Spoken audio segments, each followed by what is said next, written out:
He was 70 years old when he was widowed. That's not funny. However, we were worried about him because it took him a couple months. He'd spent about 3 years caring for Mom as she was sick. And then one day, my dad got out of bed in a great mood. And I said, "What's going on? You seem back to your old self." And he goes, "I woke up this morning and I decided I could live another 5 or 6 years. I'm 70 years old. I can't live like this." And that began a wild adventure that has continued for 23 years and continues to this day. He immediately started accepting every single invitation that he got from everybody saying, "Hey, would you like to play bridge? We're going to invite this widow Betty to join us." "Hey, would you like to play golf? Susanna will be golfing with us this day." And before you knew it, my father had 6 steady girlfriends. And one day, one of his friends said, "You know, you've been widowed a few years now, and when the boys were growing up, my brothers and myself, whenever we would come home from college with one of our girlfriends, the rule was, if you're not married, you're sleeping in different rooms." And one of his friends said, "So what happens if you want to bring one of those ladies home?" And my dad goes, "Well, I don't believe in sex without marriage." He goes, "But it's my house. I could change the rule at any time." So one day I'm home from college, and there on his refrigerator with a magnet is a picture of my dad, 74 years old, with Pamela Anderson. And I'm like, "Where did this come from?" He goes, "Oh, that's from my friend Joe's house at his 75th birthday party." And I'm like, "What?" And he goes, "Oh yeah, I told you about Joe, haven't I?" I'm like, "No." He goes, "On my bowling team." He goes, "His son's that big actor." We lived in Los Angeles. I'm like, "That big actor?" And he goes, "Oh, you know, he sings in Germany." And I'm looking at him like, he goes, "Oh, God, Hasselhoff." "Joe's son is David Hasselhoff?" He goes, "That's it." He goes, "He threw a big party at his mansion for his dad's birthday party, and I got to go." And he goes, "And all the actresses from his show were there." And he points to this one. He goes, "She was kind of pretty. But I don't think her breasts are real."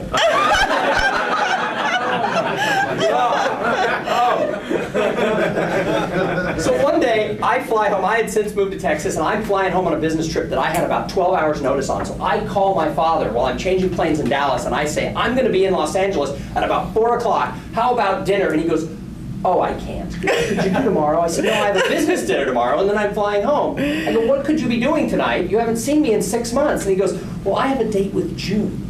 And I go, "Dad, I haven't seen you in 6 months." He goes, "Have you changed?" Because you know, if you start canceling on these widows, they don't like it. So June finds out I'm coming, and she says, "Oh, please bring Tommy along." She was a friend of my mother's, and June remembered when I was born. And so she goes out to lunch, or out to dinner, and when my dad goes to the bathroom, she goes, "I'd like to tell you about my intentions with your father." I'm like, holy bejeebas, this is not happening. So we drop June off at her house, and my dad leaves me in the car, and he walks her up to the door, and I'm sitting in there in the car, and all of a sudden on the porch, there they are going, And I'm sitting there, and my gut reaction is to do what he did to me when I was 15 years old, and I start flicking the light. He comes back to the car and says, "Hey, you know, that wasn't fair." He goes, "You know, I'm not sleeping with these women." Because I want you to know, I tell them that on the first date, that if that's what they're looking for, they need to date somebody else. Oh my God. So in addition to his lady friends, he's also had some medical challenges as he's gotten older. And one time he was here in Texas visiting, and his foot swelled up as if it had a softball in it. And he kept limping around on it. We're like, "Should we take you to the doctor?" "No, I'm fine. You know, can't wear a shoe, but I'm fine." So finally he decides maybe he should go see a doctor. And on the way to the doctor, he tells my wife, he goes, "By the way, this could be a blood clot, which could break free at any minute, go to my brain and kill me.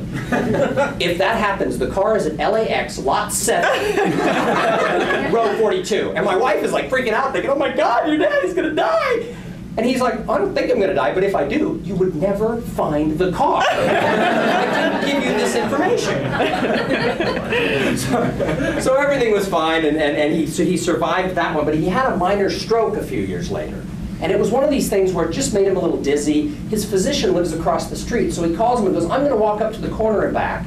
I want you to watch me and see if I'm okay. And the physician's like, all right, yeah, we learned this in medical school. And he's walking up the block, kind of like this.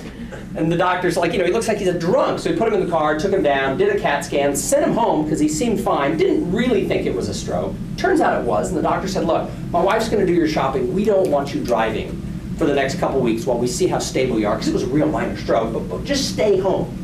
So the next day, the doctor's out there sweeping the leaves, it's Saturday, sweeping the leaves off his porch, and here comes my dad's car. Garage door goes up, in goes my dad into the garage. Dr. Pachork walks across the street and goes, you know what? I have hundreds of patients, and they lie to me and disobey me every single day. But none of them live across the street. What are you doing? Dad's like, yeah, this stay-at-home thing's really not working for me. I had a date, and she doesn't have a car.